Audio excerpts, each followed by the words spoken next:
ఎలా ఉన్నారు?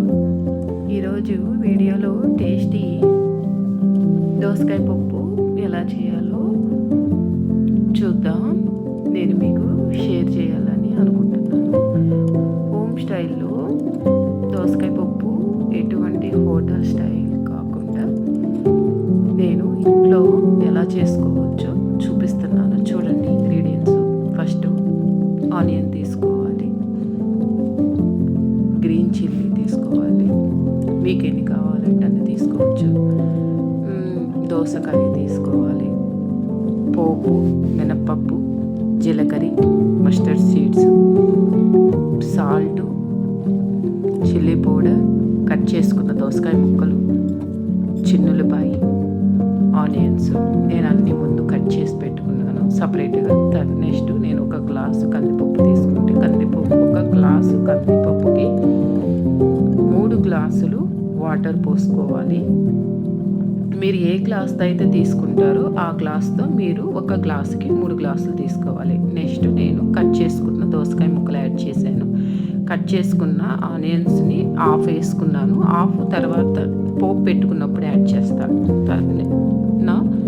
ఇప్పుడు నేను పసుపు యాడ్ చేశాను, పచ్చిమిరపకాయలు యాడ్ చేశాను, కొంచెం ఆయిల్ యాడ్ చేశాను. మనం ఆయిల్ ఎందుకు యాడ్ చేస్తామంటే ఆయిల్ వేసినప్పుడు నీకు దానిలో ఉన్న విజిల్ వస్తున్నప్పుడు మనకి పక్కకి పోకుండా ఆపుతుంది. అందుకని మనం ఆయిల్ యాడ్ చేస్తాం.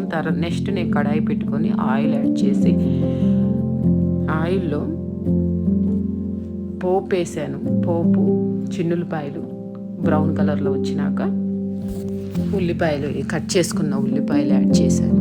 ఇవి లైట్ బ్రౌన్ కలర్ రావడంతోనే మనము ఆల్రెడీ ఉడకబెట్టుకొని పట్టుకున్న పప్పుని యాడ్ చేస్తున్నాను. తుగతుగా ఉడుకుతుంది చూడండి.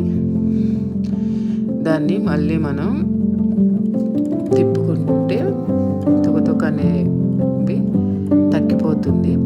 నెక్స్ట్ మనకి కావాల్సినవి యాడ్ చేసుకోవాలి. ఏంటివి? ఇప్పుడు మన పప్పు ఉడికిపోయింది కదా, దాంట్లో నేను ఉడకబెట్టుకొని సోక్ చేసుకొని పక్కన పెట్టుకున్న చింతపండు రసాన్ని యాడ్ చేస్తున్నాను. Next salt 1 table spoon salt add చేస్తున్నాను. 1 టేబుల్ స్పూన్ చిల్లీ పౌడరు. దీనిలో మనకి మసాలా చిల్లీ పౌడర్ కాకుండా ఇంట్లో గడ్డుగారం అంటారు, only normal chilli powder add చేశాను.